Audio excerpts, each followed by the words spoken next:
لله رب العالمين والعاقبة للمتقين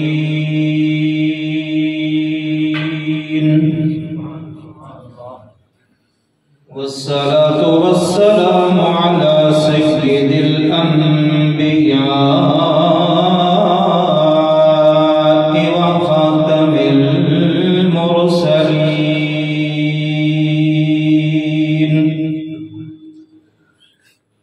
وعلى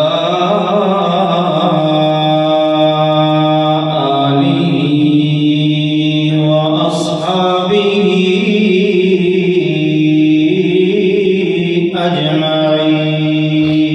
أجمعين خصوصا على الخلفاء الراشدين المهديين والذين اتبعوهم بإحسان إلى يوم الدين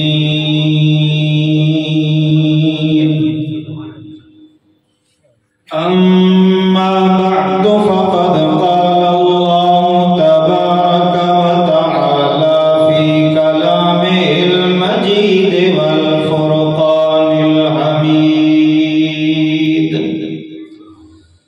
أعوذ بالله من الشيطان الرجيم بسم الله الرحمن الرحيم يا أيها الناس قد جاءتكم موعظة من ربكم وشفاء لما في الصدور قال النبي صلى الله عليه وسلم إن هذا القرآن يرفع بها أقواما ويضع به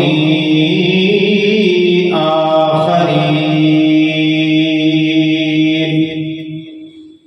صدق الله العظيم وصدق رسوله النبي الأمي الكريم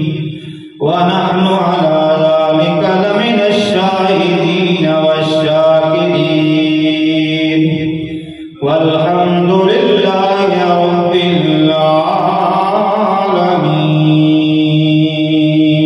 العالمين اللهم صل على سيدنا ومولانا محمد وعلى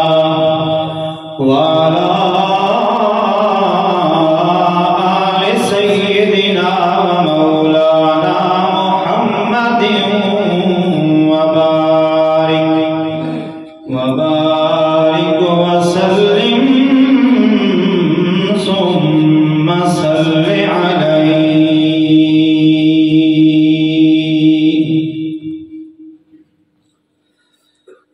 جب دل یاد نبی سے پر نور ہو گیا جب دل یاد نبی سے پر نور ہو گیا ہر رنج و علم خدا کی قسم دور ہو گیا جس کے دل میں آ گئی دولت قرآن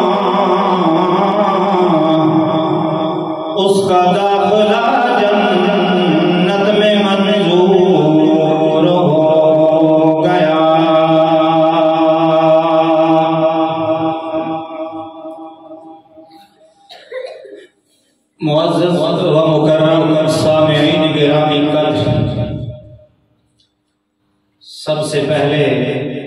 اس خوش نصیب بچے کو مبارکباد جس نے اپنے سینے میں رب کی کتاب کو محفوظ کیا، اور پھر مبارکباد ان خوش نصیب والدین کو جنہوں نے اس غیر گزرے دور میں اپنے بچے کو قرآن مجید کے حفظ کے لیے منتخب کیا۔ پھر مبارکباد اس استاد کو جس نے دن رات ایک کر کے اس بچے کو حافظ قرآن بنایا۔ اللہ کریم مجھے آپ کو ہر کلمہ پڑھنے والے کو اپنی اولاد دینی علم کے لیے وقف کرنے کی توفیق عطا فرمائے۔ وقت انتہائی مختصر ہے، اور اسی مختصر وقت میں کوشش ہے کہ قرآن مجید کی عظمت کے حوالے سے کچھ گزارشات آپ کے سامنے عرض کی جائیں۔ قرآن مجید کی عظمت اس کے لیے اتنی بات ہی کافی ہے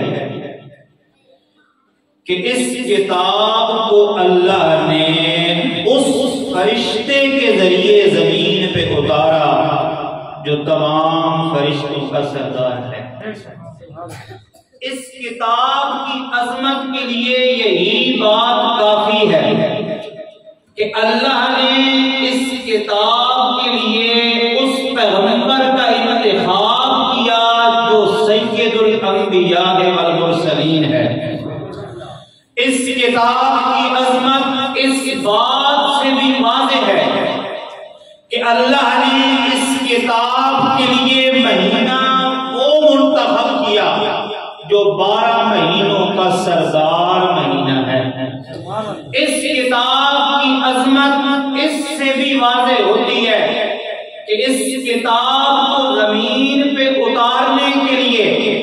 ابتدا کے لیے رب نے جس رات کا انتخاب کیا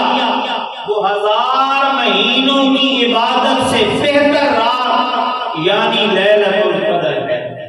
اور اس کتاب کی عظمت کے لیے یہ بات بھی کافی ہے کہ اللہ نے اس کتاب کے لیے جس زبان کا انتخاب کیا وہ دنیا کی 1000 زبانوں کی سردار زبان یعنی عربی زبان ہے۔ اور اس کتاب کے اتارے جانے کے لیے رب تعالیٰ نے جس زمین کا انتخاب کیا وہ زمین ہے مکہ اور مدینہ کی۔ دنیا کی تمام زمینوں میں سے، زمین کے تمام ٹکڑوں میں سے افضل اور اعلیٰ ترین ٹکڑا اگر کوئی ہے تو وہ مکہ اور مدینہ ہے۔ تفسیر کے مشہور امام اور مفسر علامہ ابن کثیر رحمہ اللہ فرماتے ہیں قرآن مجید کی عظمت کے لیے یہ بات کافی ہے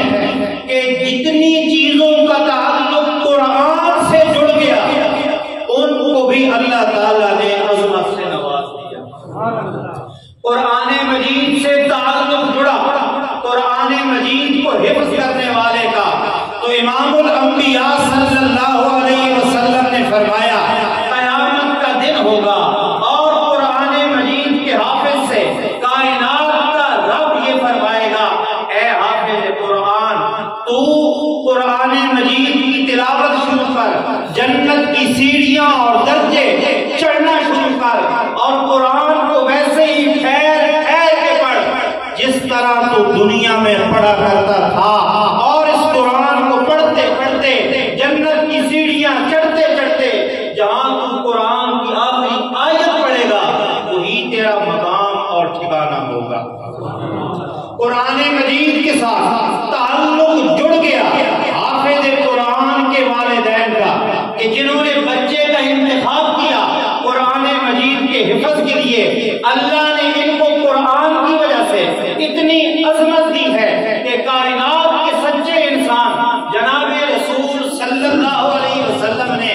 ارشاد فرمایا قیامت کے دن حافظ قرآن کے والدین کے سروں پر تاج رکھا جائے گا۔ ایک دستار بندی وہ ہے جو اس حافظ کی ابھی آپ کے سامنے چند لوگوں کے سامنے چند علماء کرام نے کی ہے، اور ایک اس کے والدین کی دستار بندی ہوگی۔ کائنات کے سبھی لوگ موجود ہوں گے، انبیاء ہوں گے، اولیاء ہوں گے، اصحاب رسول ہوں گے، کائنات کے پہلے انسان سے لے کر آخری انسان تک ساری انسانیت جمع ہوگی۔ حافظ قرآن کے والدین کو بلوا کر رب تعالیٰ ان کی خود دستار بندی کرے گا، اور دستار بندی کسی رومال سے نہیں، چادر سے نہیں، کپڑے سے نہیں، فرمایا ان کے سروں پہ ایسا نورانی تاج رکھا جائے گا جس کی روشنی اور نورانیت اتنی زیادہ ہے کہ اگر اس کی ایک جھلک اس دنیا پہ پڑ جائے تو سورج اور چاند کی روشنی ختم ہو جائے۔ قرآن مجید کے ساتھ تعلق جڑ گیا قرآن پڑھانے والے قرائے کرام کا، جنہوں نے بچوں کو قرآن پڑھایا، قرآن پڑھانے کی وجہ سے، قرآن کے ساتھ تعلق رکھنے کی وجہ سے ان کا مقام بلند ہوا، اس قدر بلند ہوا کہ امام الانبیاء صلی اللہ علیہ وسلم نے فرمایا کہ جو آدمی قرآن کے پڑھنے پڑھانے میں مصروف ہو جاتا ہے اور اتنا مصروف ہوتا ہے کہ اسے مجھ سے مانگنے اور دعا کرنے، سوال کرنے کا وقت نہیں ملتا، دوسری طرف ایک بندہ ہر وقت مجھ سے مانگتا رہتا ہے، مگر قرآن کے ساتھ جڑنے والا، قرآن پڑھانے والا میں اللہ کو اتنا محبوب ہے کہ اگر وہ نہیں بھی مانگ سکتا اور دوسرا 24 گھنٹے مانگ رہا ہے، میں اللہ مانگنے والے کو اتنا نہیں دیتا جتنا قرآن کے اندر مشغول ہونے والے کو میں اللہ عطا کر دیتا ہوں۔ قرآن مجید کی عظمت بڑی بلند ہے، قرآن مجید کی عظمت بہت زیادہ ہے۔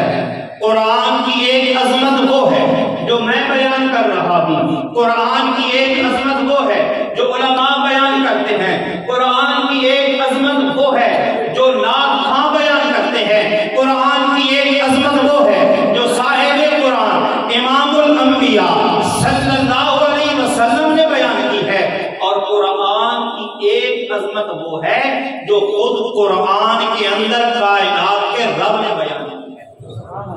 اس مختصر سے وقت میں قرآن مجید کی آیات کے حوالے سے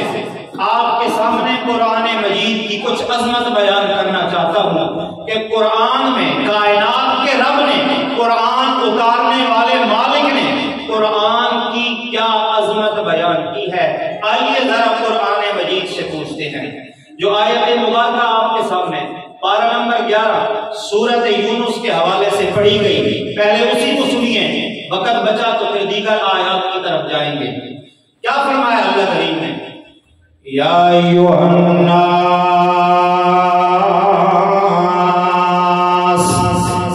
فرمایا کائنات کے لوگوں، قد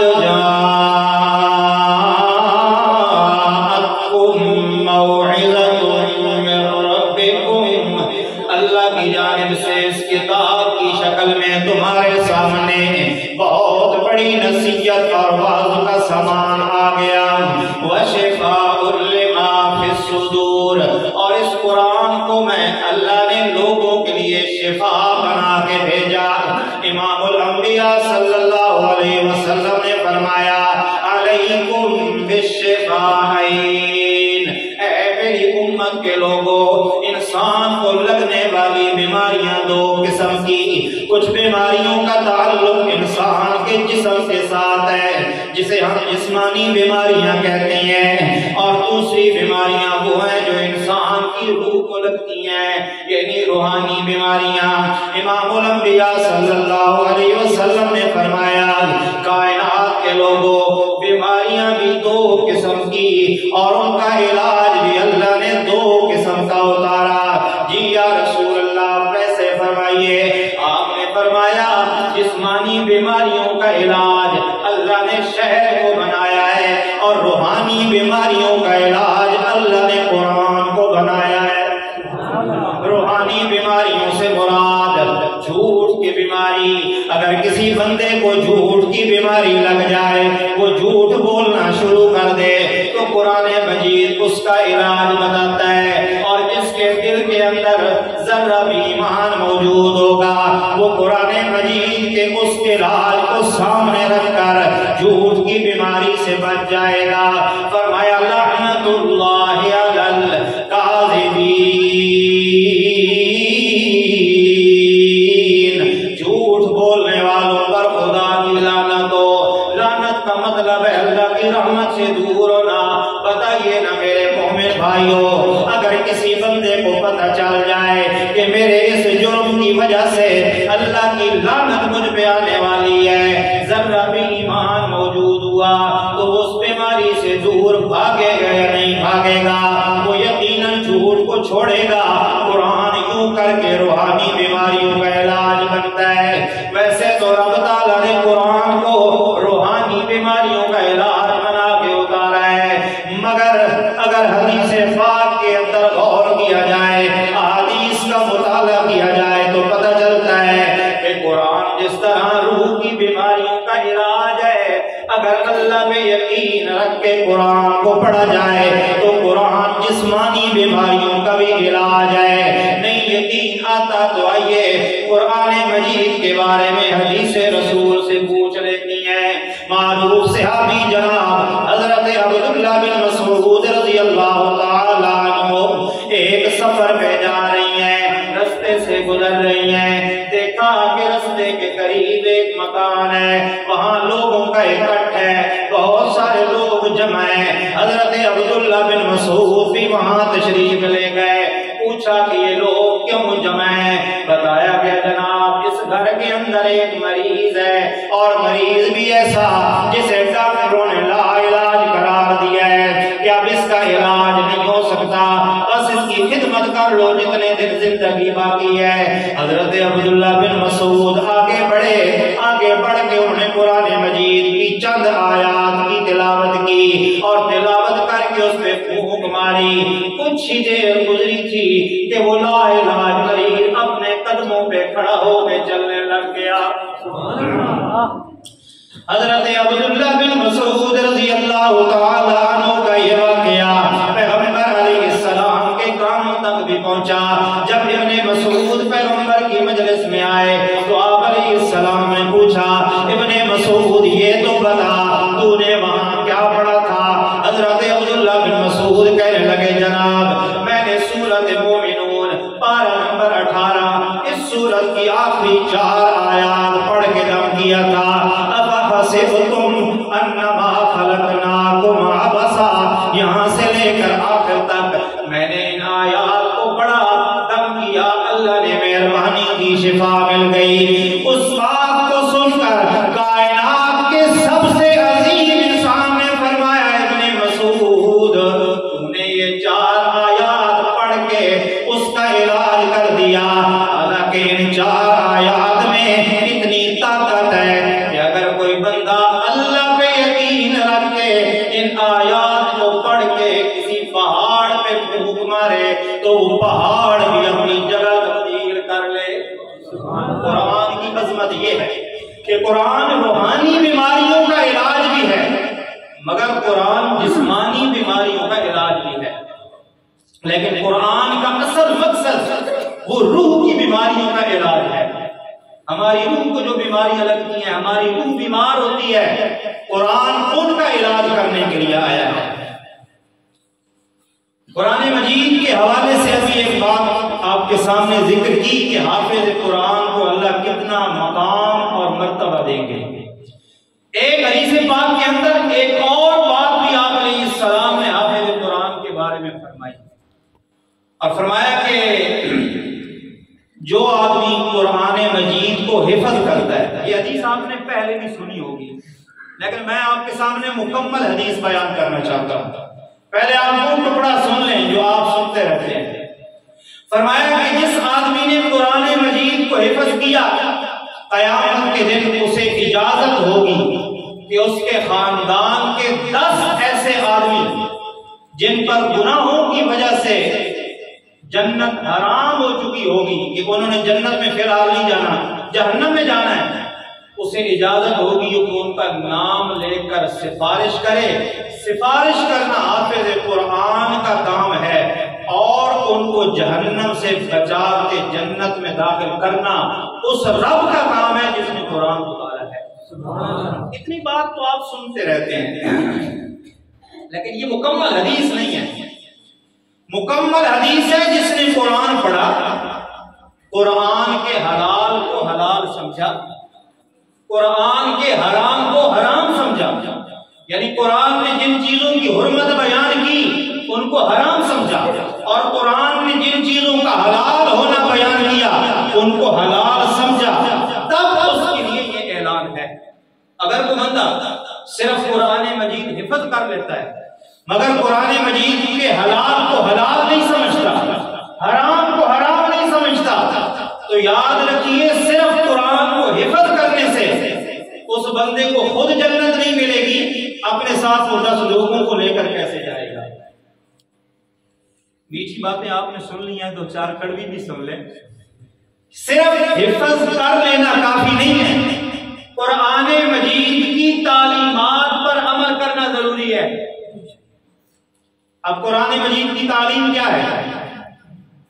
ایک تعلیم قرآن کی یہ ہے کہ سود حرام ہے، چھوڑ دے رہے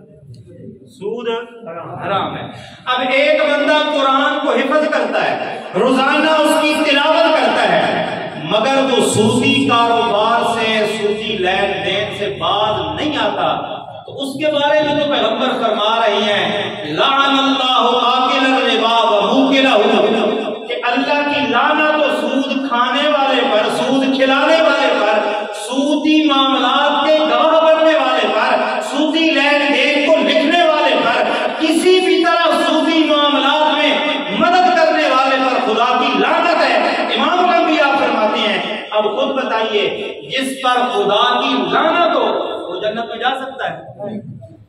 تو اس لیے میں نے عرض کیا کہ حدیث پوری یوں ہے کہ جس نے قرآن یاد کیا، پھر قرآن کے حلال کو حلال سمجھا، قرآن کے حرام کو حرام سمجھا، وہ خود بھی جنت میں جائے گا انشاءاللہ، اور اسے اجازت بھی ہوگی کہ وہ اپنے 10 رشتہ داروں کو جنت میں لے جا سکتا ہے۔ اسی طرح کسی دوسرے کا مال کھانا ناجائز طریقے سے حرام ہے یا حلال ہے؟ کسی کی زمین کا کچھ حصہ اپنی زمین میں شامل کر لینا، کسی کے پلاٹ پہ ناجائز قبضہ کر لینا، کسی کی زمین میں ہل چلا کے تھوڑا سا حصہ اپنی زمین میں شامل کر لینا، اگر کوئی بندہ قرآن کا حافظ ہو کر یہ کام کرے گا تو اس کے بارے میں پیغمبر علیہ السلام کا فرمان کیا ہے ذرا وہ بھی سن لیجئے۔ آپ علیہ السلام نے فرمایا جس آدمی نے یہ دعویٰ کیا کہ یہ چیز میری ہے، یہ زمین، یہ پلاٹ، یہ ٹکڑا یہ میرا ہے، اور حقیقت میں وہ چیز اس کی نہیں ہے، وہ جھوٹا دعویٰ کرتا ہے اور گواہ پیش کر دیتا ہے، عدالت اس کے حق میں فیصلہ بھی دے دیتی ہے، وہ زمین اسے عدالتی طور پہ مل بھی جاتی ہے، لیکن حقیقت میں اگر وہ چیز اس کی نہیں تو آپ علیہ السلام نے فرمایا فَلْيَتَبَوَّأْ مَقْعَدَهُ مِنَ النَّارِ، اس بندے کو چاہیے کہ یہ اپنا ٹھکانہ جہنم کی آگ کو بنا لے۔ اور آپ علیہ السلام نے فرمایا لَيْسَ مِنَّا، ایسے بندے کا مجھ محمد سے تعلق ہی کوئی نہیں۔ اب اگر بندہ حافظ قرآن ہو اور لوگوں کی زمین پہ ناجائز قبضے کرے، لوگوں کے پلاٹوں پہ ناجائز قبضے کرے اور جھوٹے دعوے کر کے، جھوٹے گواہ قائم کر کے کسی کی چیز پہ ناجائز قبضہ کرے، اس کے بارے میں پیغمبر فرما رہی ہیں اسے یقین رکھنا چاہیے کہ اس کا ٹھکانہ جہنم ہے، تو پھر یاد رکھیے جو خود جہنم میں جا رہا ہے وہ 10 لوگوں کو جنت میں کیسے لے کے جائے گا؟ تو جنت میں ضرور لے کے جائے گا، لیکن تب جب قرآن کو یاد کرنے کے بعد قرآن کے حلال کو حلال سمجھے اور قرآن کے حرام کو حرام سمجھے۔ اسی طرح قرآن مجید کے اندر اللہ رب العالمین نے جن کاموں کی وجہ سے، جن اعمال کی وجہ سے کسی انسان پہ لعنت کی ہے، میں پہلے عرض کر چکا ہوں کہ لعنت کا مطلب ہے اللہ کی رحمت سے دور ہونا، جنت میں جائیں گے رب کی رحمت سے، اور جو بندہ اپنے کسی عمل اور کرتوت کی وجہ سے اللہ کی رحمت سے دور ہو گیا وہ جنت میں کہاں جائے گا؟ تو اللہ نے قرآن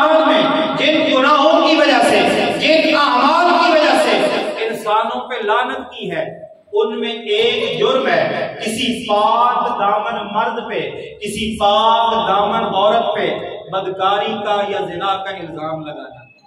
ہمارے معاشرے میں یہ جرم بھی عام ہے۔ کسی بھی انسان کو ذلیل کرنے کے لیے، کسی بھی انسان کو رسوا کرنے کے لیے اس پہ جھوٹا الزام لگا دیا جاتا ہے، زنا کا یا بدکاری کا۔ قرآن کیا کہتا ہے اس حوالے سے؟ آئیے قرآن مجید سے پوچھتے ہیں۔ سورت کا نام سورت نور ہے، پارہ نمبر 18 ہے۔ گھروں میں جا کے قرآن مجید کو کھول کے اس مقام کو دیکھ لیجیے گا۔ ترجمہ میں کسی خاص مولوی کا نہیں کہتا، کسی بھی مذہب کے مولوی کا ترجمہ آپ دیکھیے گا۔ قرآن مجید کہتا ہے، پارہ نمبر 18 ہے، رکوع نمبر غالباً 10 ہے، سورت کا نام سورت مومنون ہے۔ اللہ فرماتے ہیں ان الذین یرمون المحصنات المؤمنات الغافلات لعنوا فی الدنیا والآخرہ، جو لوگ پاک دامن مردوں پر یا پاک دامن عورتوں پر بدکاری اور الزام لگاتے ہیں زنا کا اور جھوٹا الزام لگاتے ہیں، ان پر خدا کی لعنت دنیا میں بھی ہے آخرت میں بھی ہے۔ تو جس پہ لعنت ہے وہ خود نہیں جائے گا، وہ 10 لوگوں کو جنت میں کیسے لے کے جائے گا؟ اس لیے پورے حدیث پاک کو ذہن میں رکھیے گا۔ آپ علیہ السلام نے فرمایا کہ حافظ قرآن ایسے 10 بندوں کو جنت میں ضرور لے کے جائے گا جن پر جہنم واجب ہو چکی ہوگی، مگر صرف قرآن حفظ کرنے سے نہیں، قرآن مجید کے حلال کو حلال سمجھنے سے اور قرآن مجید کے حرام کو حرام سمجھنے سے۔ اگر کوئی بندہ ایسا کرے گا اس کے لیے یہ اعزاز ہے، اور اگر کوئی قرآن کی تعلیمات پہ عمل نہیں کرتا، قرآن مجید کے حلال کو حلال نہیں سمجھتا، قرآن کے حرام کو حرام نہیں سمجھتا، تو پھر نہ اس کے لیے جنت ہے اور نہ اس کے لیے یہ اعزاز ہے کہ وہ اپنے ساتھ 10 لوگوں کو لے کے جنت میں جائے۔ وقت ہوتا قرآن مجید کی عظمت کے حوالے سے قرآنی آیات کو سامنے رکھ کر مزید کچھ باتیں آپ سے ہوتی، لیکن اتنا ہی وقت مجھے دیا گیا تھا۔ دعا ہے کہ اللہ کریم مجھے آپ کو قرآن مجید کی تعلیمات پہ عمل کرنے، قرآن کے حلال کو حلال سمجھنے اور حرام کو حرام سمجھ کے اس کے مطابق اپنی زندگی گزارنے کی توفیق نصیب فرمائے۔ وما علینا الا البلاغ۔